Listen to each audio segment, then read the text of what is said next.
हमारे बीटीएस के मेंबर्स हमेशा से ही के पॉप इंडस्ट्री के सितारे रहे हैं। बीटीएस ने हजारों सॉन्ग्स रिलीज करने के बावजूद कई सारे चार्ट्स को टॉप किया है और अपने हर नए सॉन्ग के साथ वो किसी नए मुकाम को हासिल करते नजर आते हैं। और दोस्तों, आज अगर बीटीएस का सॉन्ग आते ही टॉप 10 में चला जाए और किसी चार्ट को टॉप कर दे अपने व्यूज और पॉपुलैरिटी की वजह से, तो किसी के लिए भी कोई नई बात नहीं होगी। हालांकि 2013 या फिर 14 या 15, 16, 17 उन इनिशियल ईयर्स में बीटीएस के लिए ये करना बहुत मुश्किल था। और धीरे धीरे जब बीटीएस की पॉपुलैरिटी बढ़ने लगी तो फिर बीटीएस कई सारे चार्ट्स को टॉप भी करने लगे। लेकिन दोस्तों, क्या आप जानते हो कि रिसेंटली एक काफी फेमस सोशल मीडिया प्लेटफॉर्म पर बिग हिट की कुछ पुरानी चैट्स रिलीज करी गई हैं और इल्जाम लगाया गया है कि बिग हिट ने 2015 में अपने एक ग्रुप के लिए साजेगी का इस्तेमाल किया था। और अगर दोस्तों आप नहीं जानते कि साजेगी क्या होती है, तो बेसिकली इसका मतलब ये होता है कि आप पैसे देकर फ्रॉड व्यूज कमाओ और फ्रॉड चार्ट्स को टॉप करो, जिससे आपके सॉन्ग्स काफी फेमस हो जाएं और लोगों तक पहुंचे। तो दोस्तों, कई लोगों का कहना है कि 2015 में तो बस बीटीएस ही थे बिग हिट के पास जिनके लिए वो ऐसा कर सकते हैं।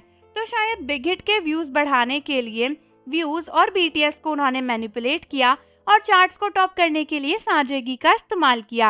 हालांकि दोस्तों, कई सारे लोग बोल रहे थे कि ये न्यूज़ बिग हिट के लिए काफ़ी ज़्यादा डेंजरस है, क्योंकि अगर ये चीज़ सच साबित होती है तो इसके बाद बीटीएस और बिग हिट को जेल भी जाना पड़ सकता है। और कई लोग इस न्यूज़ को काफ़ी फैला रहे हैं कि डेफिनेटली ये उन्होंने बीटीएस के लिए ही किया होगा, अब तो बीटीएस जेल जाएंगे या फिर अब बिग हिट जेल जाएगा, ऐसा वैसा। लेकिन दोस्तों, मैं आपको बता दूं कि कई सारे लोगों को पता नहीं है कि 2015 में ये केस ऑलरेडी डिस्पोज्ड ऑफ हो चुका है। हाँ दोस्तों, ये सेम न्यूज़ कुछ वक्त पहले भी आई थी और उसके बाद इसके ऊपर एक ऑफिशियल नोटिस भी आया था, जहां पर बताया गया था कि ये सब कुछ सिर्फ और सिर्फ रूमर है। तो एक नोटिस भी काफ़ी वायरल हो रहा है ऑनलाइन, जहां पर लिखा हुआ है कि बिग हिट के ऊपर जो भी केस हुआ था, जहां पर लिखा गया था कि बीटीएस की एल्बम्स को बल्क में बेचा गया, जिसकी वजह से एल्बम्स की सेल रैंकिंग को हिट हुआ और इन्वेस्टिगेशन किया गया था, ये सिर्फ एक मेयर रूमर है और इसके पीछे ऐसा कुछ भी नहीं था और इसके पीछे का ट्रुथ भी सामने आ चुका है। तो बिग हिट या फिर बीटीएस पर कोई भी केस लागू नहीं होता। तो दोस्तों, ये केस काफ़ी पहले ही डिस्पोज ऑफ हो चुका है और कई सारे लोग जो कि इस केस के बलबूते पर बिग हिट और बीटीएस को जेल भिजवाने की तैयारी में चल रहे हैं, उन्हें ये पता होना चाहिए कि बिग हिट के ऊपर ऐसा कोई केस या फिर बीटीएस के ऊपर ऐसा कोई केस हो ही नहीं सकता, क्योंकि ऑलरेडी ये केस काफ़ी पहले डिस्पोज ऑफ कर दिया गया था।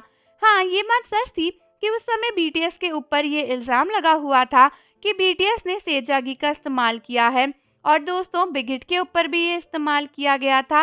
लेकिन उसके बाद बिग हिट ने जैसे तैसे ये प्रूव कर दिया था कि ये सब बातें झूठ हैं। इनफैक्ट कई लोगों को तो ये भी लगता है कि ये सब कुछ सच था और बिग हिट ने सच में उस समय साजेगी का इस्तेमाल किया था।